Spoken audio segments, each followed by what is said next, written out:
আজকে তো রবিবার, মানে ভাইফোঁটার দিন, সন্ধে হয়ে গেছে। তো এখন হঠাৎ করে শান বলেছে যে রেডি হয়ে নাও, চলো একটু বাইরে যাই। তো আমি ভাবলাম বাইরে তো আমি আর যাবার ইচ্ছা নেই, যাব না।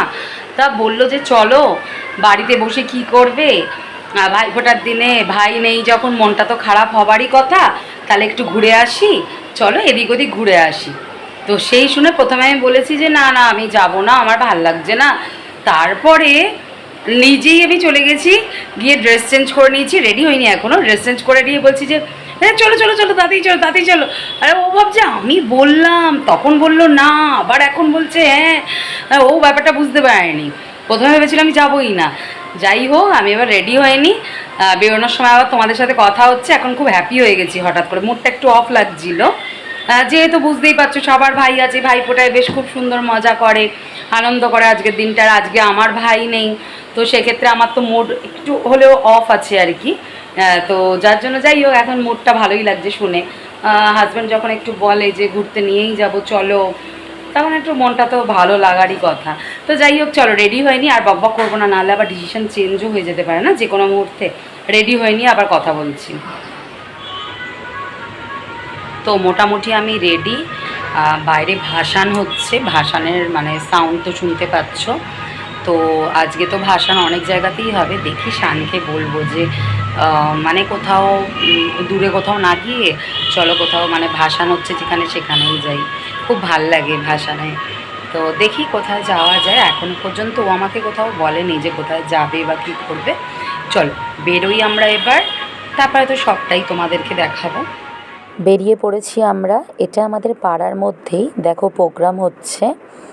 তো সবার আগে আমরা মিষ্টির দোকানে গেলাম, কিছু মিষ্টি কেনার ছিল ভাইফোঁটার দিনে, তাই একটু মিষ্টি কিনে এবার আমরা বেরিয়ে পড়লাম একটু ভাসান দেখার উদ্দেশ্যে।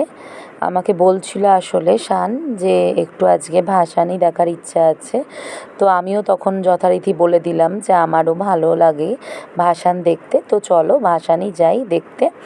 তো এরকম আমরা তো স্কুটিতে ছিলাম, তো এরকম রাস্তা দিয়ে যেতে যেতে কত মানুষের ঢল, আর কত ঠাকুর কত প্রতিমা ভাসান যাচ্ছে, ভীষণ সুন্দর লাগছিল। এটা হচ্ছে আমাদের ক্যান্টনমেন্ট মার্কেট। তো এর ওপর দিয়ে আমরা যাচ্ছি। এবার একটা প্রথমেই খুব সুন্দর ইন্ডিয়ান স্টার বলে একটা কমিটি, তাদের ঠাকুর যাচ্ছিল, ভীষণ ভালো আয়োজন করেছিলেন তারা, এত সুন্দর ব্যান্ড পার্টি, তারপরে এত মানুষের ঢল, ছোট ছোট বাচ্চা ছেলে মেয়েরা কি সুন্দর ড্রেস পরে ব্যান্ড পার্টি বাজাতে বাজাতে যাচ্ছে। তারপরে মায়ের দর্শন, অবশেষে এত সুন্দর মায়ের দর্শন পেলাম এত কাছ থেকে, ভীষণ ভালো লাগলো। আসলে সব সময় তো সব পুজোয় মণ্ডপে গিয়ে দেখাটা সম্ভব হয় না। কি সুন্দর না মায়ের প্রতিমা, মাকে দেখে মনটা ভীষণ ভালো লাগলো।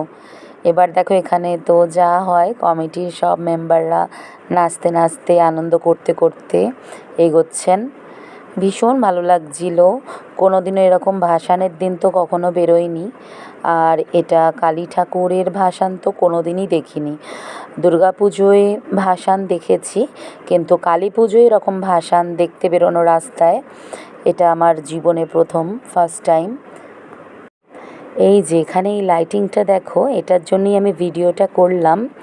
এই লাইটিংগুলো দেখলে না খুব মনে পড়ে যায় চন্দননগরে ছোটোবেলায় যেতাম জগদ্ধাত্রী ঠাকুর দেখতে। শুধু ছোটোবেলাতেই নয়, বড় হবার পরও কলেজ লাইফ, স্কুল লাইফ, প্রচুর বন্ধুবান্ধবের সাথে চন্দননগরে জগদ্ধাত্রী ঠাকুর দেখতে যেতাম। তো তখন না এইসব লাইটগুলো দেখতাম, ভীষণ ভালো লাগে। চারিদিকে যতই আলোকসজ্জা দেখি না কেন, মনের মধ্যে একটা বেদনা অবশ্যই কাজ করছে, সেটা হচ্ছে মাকে বিদায় দিতে হবে, আবার একটা বছরের অপেক্ষা, মন তো ভারাক্রান্ত হয়েই যায়।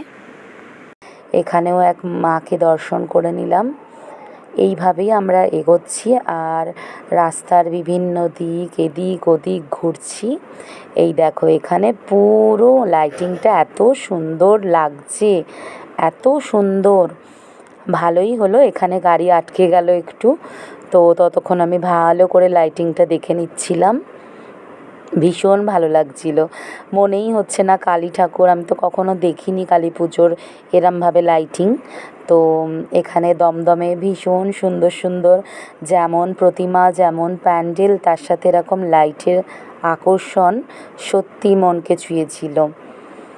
এখানে দেখো কোনো ফাংশন হচ্ছে, প্রচুর মানুষ ভিড় করে আছে, চেয়ারে বসে আছেন, মানুষ দাঁড়িয়ে আছেন।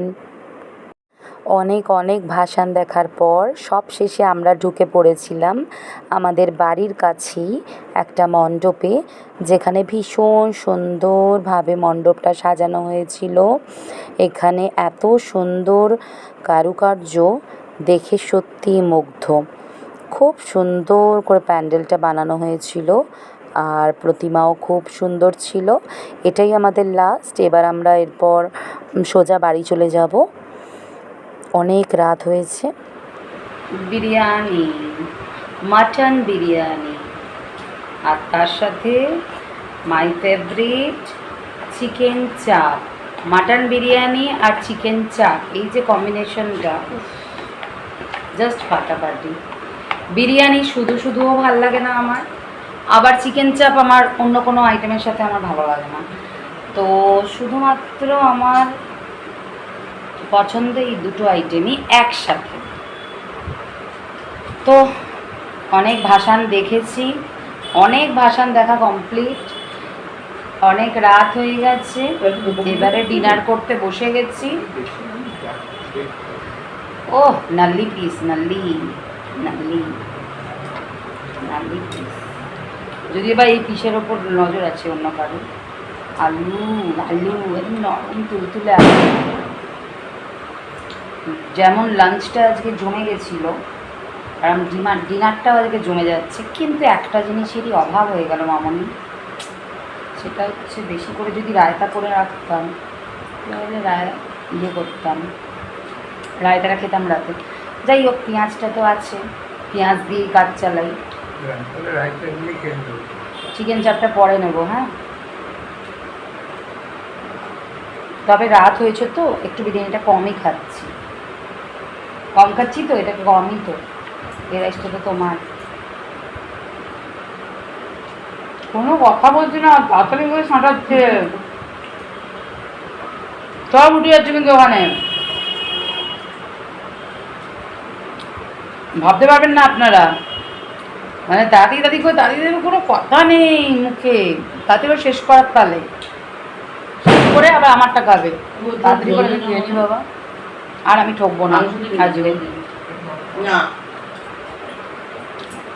দুপুরে ওরকমই হয়েছে, তাড়াতাড়ি খেয়ে আবার আমার উপর হামলা হয়েছে, তাতে খেয়ে নি বাবা।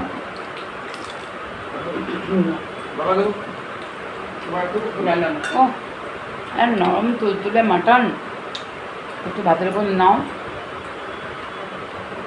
নরম তুলতুলে আলু, একদম হাত দিলেই গলে যাচ্ছে, এবার নাও। এবার পেঁয়াজটা তো গোটা আছে, তো পেঁয়াজটা একটু কাটো, বিরিয়ানির ওপর নাও, এবারে একসাথে এরম করে ধরে মেখে মুখে দিয়ে দাও।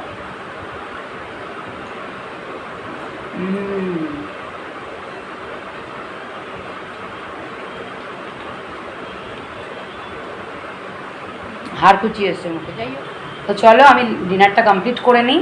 তো আজকে ভিডিওটা এখানেই শেষ করছি, আবার অন্য কোনো দিন অন্য কোনো ভিডিও নিয়ে তোমাদের সামনে উপস্থিত হব।